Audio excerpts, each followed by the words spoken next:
good morning, everyone. Happy Monday. It is June 1st. Big day. Yeah. Lisa, Lydia, Scott with you here. We'll get a very summer-like forecast from Lydia. First, just want to remind you, like always, we're live on Facebook every weekday morning, right around this time. Love it when you join us live. But remember, if this time doesn't work for you, it stays on your feed, so you can watch it whenever it works best for you. And we make it into a podcast. You can also check that out at inform.com/podcast. Just look for the Inform Minute. All right, June 1st, and it does feel summer-like with warmer temperatures we've been having, and now chances of more storms. Yeah, kind of active on this 10-day forecast. Lots of 70s and 80s, which is good, comfortable, summer-like heat instead of the record-setting heat that we had last week of the 90s. That's crazy. Hot. If it's going to be that hot, like it better be July and it better be at the lake, then it's fine. Yeah. But late May, that was crazy. We did hit 90 plus every day last week, Monday through Friday. So 5 consecutive days, which was a record for May. Never done that before in Fargo for 5 consecutive 90 plus days within the month of May. Wow. Anyways, now we're looking at about 80 this afternoon. We'll get rid of the clouds and the thunder showers from this morning and have more sunshine in the second half of the day. I can't rule out like a little polka dot on the map later on, maybe a spotty little thunder shower, but for the most part, we should be dry, sunny, temp near 80, and light wind out of the south at about 5 to 10 miles an hour. Not a bad day for the Island Park pool opening, which I'm sure they'll tell you about. As we go into tomorrow, though, things start to change. Temps make it up into the 80s, mid 80s, and then a cold front marches in, which is kind of the recipe for some thunderstorms. So we'll watch for a line of storms to develop out in western North Dakota and then march to the east as we go through the evening into the overnight. Generally, they should be strongest out to the west, kind of like west or near Highway 281, and then fall apart as they travel to the east. Generally speaking, that's how it's looking right now. So that means like Tuesday night into early Wednesday, downpours, maybe some small hail. For best keeping, I would put the car in the garage Tuesday night before you go to bed, just in case 1 or 2 of those becomes a hailer. Downpours, thunder, lightning, that sort of thing into Wednesday morning. That'll settle down. Our better chance in eastern North Dakota, northwestern Minnesota for severe storms would then be Wednesday afternoon. We'll kind of fire things back up. It's always one of those situations where if your morning storms linger too long or the clouds stay too thick and you can't re-energize the atmosphere in between, then the second day, which would be Wednesday for us, the severe threat falls apart. So we'll watch that.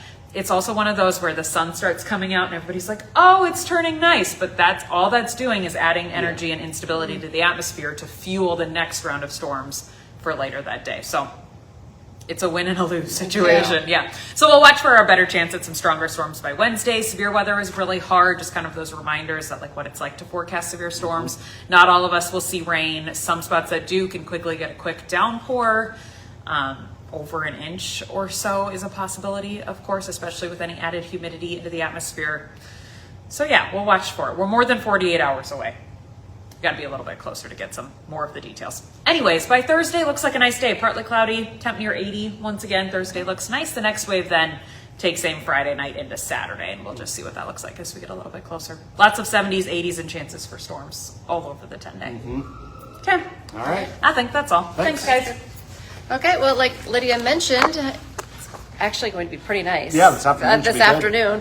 So get ready to take a dip. Island Park Pool opens today for the season in Fargo. Of course, last year was the first year, and it was wildly popular. So it was packed. Sometimes you had to wait in line to get in.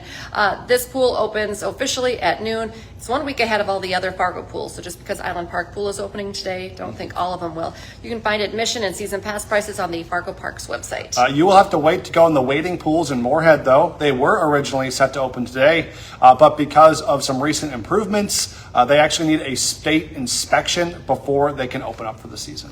We're now only 8 days away from primary election day in North Dakota, and today early voting gets underway in Stutsman County. Voters can cast their ballots.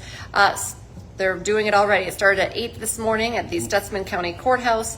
Polls will be open until 5 in the evening every day this week, other than Wednesday when it will be open from 8 to 7. If you can't make it out to vote, you can still request an absentee ballot until next Monday, June 8th. Of course, it does need to still be turned in by 7 that night. Early voting starts in Cass County and also Grand Forks County tomorrow. A lot of bikes, motorcycles out now that the weather has gotten nicer. So that means you need to slow down, double check at the intersections. Police say these accidents can happen really quickly. So just slow down and check at any crosswalks, traffic lights, stop signs. the people should yield. They should stop on their bikes, their motorcycles, but you just never know. You got to be a Right. defensive driver. Prevent an accident. Make sure to check your blind spots. This is specifically for motorcycles. If you're changing lanes, you can lose them very easily in a blind spot. So just a reminder for you to be careful. Also for motorcycle drivers, lane splitting is illegal in North Dakota. However, it is legal in Minnesota. We now know the name of a man killed in a crash near the Turtle Mountain Reservation. North Dakota Highway Patrol says 49-year-old David St. Clair died in the crash. That crash happened just before 2 in the morning on Saturday on 28th Avenue Northeast in Dunseith. St. Clair lost control going around a curve and hit a tree. Troopers say he was not wearing a seatbelt. Today, a Chicago man will be sentenced for murder in Fargo. Police say Patrick Martin Jr. and Stephen Burrell planned to rob Rashawn Wilson at an apartment in December of 2024. Both Martin and Burrell are accused of shooting Wilson, who died the next day. Martin will be sentenced this morning after pleading guilty in December. Today, the West Fargo City Commission could take the next step toward making the lights safer for pedestrians. A new crosswalk could be installed at 32nd Avenue and 5th Street West. The project would add a pedestrian crosswalk and flashing beacons to alert drivers. Tonight, commissioners will vote on if they want to move forward with design plans. Today on Hot Mic with Dom Izzo, Fargo South ended a 15-year baseball drought.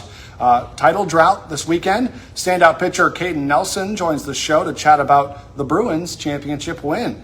Plus, both championship series are now set for the NHL and NBA. Dom will preview both of those.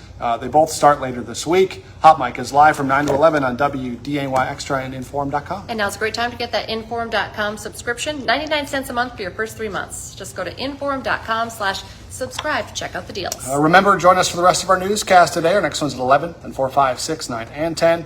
First News is back tomorrow morning from 5 to 7. Have a great day, everyone.